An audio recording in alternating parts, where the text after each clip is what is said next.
우리는 세상을 살아가면서 병든 사람을 많이 만납니다. 병들어 힘드는 사람을 만날 때마다 하나님의 저주일까? 아니면 하나님의 축복일까? 그런 생각들을 참 많이 하게 됩니다. 성경에도 그런 예가 있지요. 이 사람이 병이 난 것은 부모의 죄입니까? 자기의 죄입니까?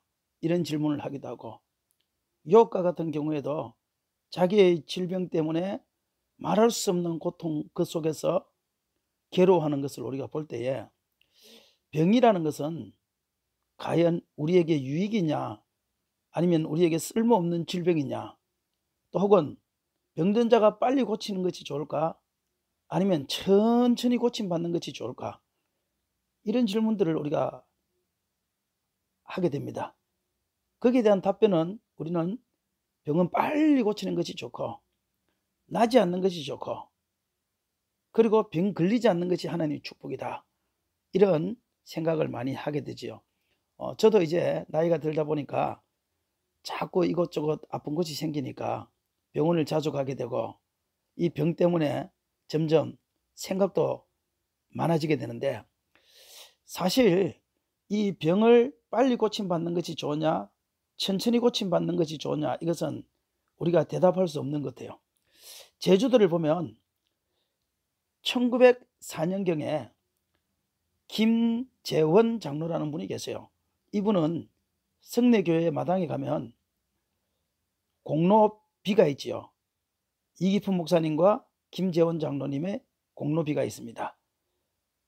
제주도에 첫 교회를 세우는데 지대한 영향을 끼쳤기 때문에 그 공로비를 세웠지요. 그런데 이분은 사실은 굉장히 아픈 사람이었습니다. 자기 몸이 아파서 어떻게 할 수 없는 그 지경까지 갔었어요. 그래서 모든 병원에 가보고, 심지어는 무당들한테도 가보고, 하여튼 이 아픈 병을 고침받기 위하여 별 노릇을 다 해봤지요. 그런데 못 고쳤지요. 사람들이 말하기를, 야, 서울에 있는 제중원, 지금으로 말하면 연세대 세브란스 병원이죠. 그 연세대 세브란스 병원을 가면 서양 의사가 있는데, 그 의사는 죽어가는 사람도 살린다 그러더라. 너도 이제 마지막 기회는 그 병원밖에 없으니까 한번 가봐라, 이 소리를 듣게 됩니다. 그리고 그는 그 배를 타고 그 먼 길을 떠나서 제중원, 지금의 연세대 세브란스 병원까지 가게 됩니다. 가서 그 3대 병원 원장이었던 에비슨 원장을 만나게 돼요. 근데 이 에비슨 원장은 굉장히 신앙이 좋은 사람이고,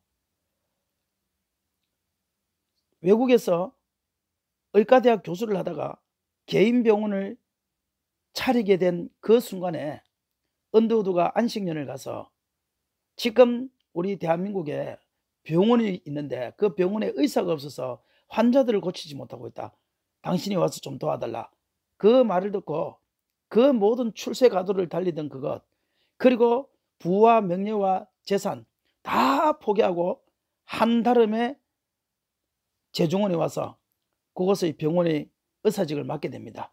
이 에비슨은 정말 신실한 사람인데, 에비슨은 그 제중원을 세브란스라는 사람에게 도움을 받아서 엄청나게 확장을 해서 세브란스 병원을 만든 사람이 이 에비슨입니다. 뿐만이 아니라 에비슨은 왕실의 의사였습니다. 왕을 치료하는 왕실의 의사입니다.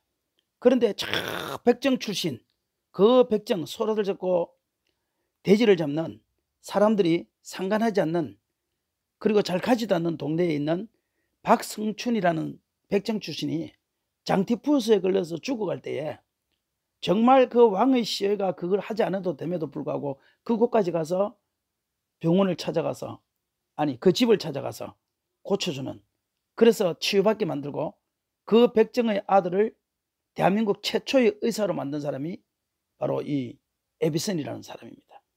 정말 하나님 앞에 신실한 사람이죠. 그런데 이 김재원 장로님이 제주도 이호리에서부터 죽을 고생을 하고 죽을 것을 각오하고 병원에 와서 치료받기를 원해서 에비슨을 찾아갔을 때 이미 이 김재원의 이 병 상태는 고칠 수 있는 상태가 아니었습니다. 너무너무 중한 상태였습니다. 에비슨도 사실 자신이 없었던 거예요. 그래서 수술을 해달라고 할 때 에비슨은 수술할 수 없다고 그랬습니다. 왜 수술을 할 수 없습니까? 당신의 지금 질병은 너무 심해서 잘못하면 수술을 하다가 죽을 수 있기 때문에 내가 당신을 수술할 수 없다는 거예요. 이 김재원이가 죽을 수 있다는 말을 듣고 고민을 하고 온갖 생각을 다 하다가 결단합니다. 어차피 이렇게 죽거나 저렇게 죽거나 마찬가지인데 내가 수술하다가 죽어도 책임을 물리지 않겠습니다. 그러니까 수술을 해주세요. 에비슨에게 사정을 합니다. 그때 에비슨이 이렇게 이야기했다고 그래요. 죽을 수 있기 때문에 수술을 해줄 수 없습니다. 아니 죽어도 괜찮으니까 수술을 해달라니까요. 그때 에비슨이 하는 말이 당신이 죽으면 지옥 가기 때문에 내가 당신을 수술할 수 없습니다. 김재원 씨가 이상해서 물었습니다. 그러면 어떻게 하면 수술을 받을 수 있습니까? 당신이 예수님을 영접하고 그 다음에 내가 죽어도 당신이 천국 간다면 내가 당신에게 수술을 해보겠습니다. 그때 김재원은 그리스도의 복음을 듣고 예수님을 영접합니다. 그리고 수술을 합니다. 정말 멋있는 드라마지 않습니까? 죽을 수 있기 때문에 수술할 수 없다. 그리고 그의 복음을 전해서 수술대에 올라갔으니까 이 드라마의 아름다운 장면은요, 수술이 단번에 딱 성공적으로 끝나서 기적적으로 일어나는 것이 이것이 아름다운 드라마 아니겠습니까? 근데 하나님의 역사는요, 그 사람이 빨리 고침받는 데 있지 않았던 거예요. 얼마만큼 늦게 고침을 받았느냐? 7번의 수술을 받으면서 2년 동안 병실에서 입원해 있었던 거예요. 저 제주도 이효리에서 홀로 올라와서 2년 동안 병실 생활을 하는 거예요. 그것도 7번 수술을 대수술을 해가면서. 그런데 그것이 사실은 이 2년이라는 세월, 7번이라는 대수술이 이것이 저주인 것 같고 정말 하나님이 자기를 징계하는 것 같이 느껴질지 모르지만 사실은 그 2년의 기간이 이 김재원의 신앙을 성숙하게 만드는 기간이었습니다. 그는 그곳에서 2년 동안 우리나라 최초의 교회를 세웠던 서상윤 전도사님을 만납니다. 서상윤 전도사님에게 매일 성경 공부를 받습니다. 서상윤 전도사님이 전도하러 가는 것을 다니면서 전도를 배웁니다. 서상윤 전도사님이 기도회를 인도하는 그 모습을 보면서 기도회를 인도합니다. 그리고 최고의 신앙인인 에비슨 원장, 그분에게 말씀을 배웁니다. 그렇게 하면서 이분은 전도하는 법을 배우고 성경 공부하는 법을 배우고 예배드리는 법을 배우고 그의 가슴 속에 신앙이 계속 쌓이기 시작했던 것입니다. 로마서 8장 18절에 생각하건대 현재의 고난은 장차 우리에게 나타날 영광과 좋게 비교할 수 없도다. 시편 119편 71편에 고난 당한 것이 내게 유익이라 이로 말미암아 내가 주의 율례들을 배우게 되었나이다. 욥기 42장 5절에 내가 주께 대하여 귀로 듣기만 하였사오나 이제는 눈으로 주를 배움나이다. 병이 단번에 고침받는 것도 축복이었지만 김재원 이 성도님이 위대한 사람들을 만나면서 그곳에서 복음을 듣고 성경 공부를 하고 예배를 드리는 것을 배우고 이것이 자산이 되어서 그는 제주도에 와가지고 하나의 교회도 없을 때 그는 제주도에서 최초의 이효리 예배 공동체를 만들었다는 사실을 우리는 기억해야 됩니다.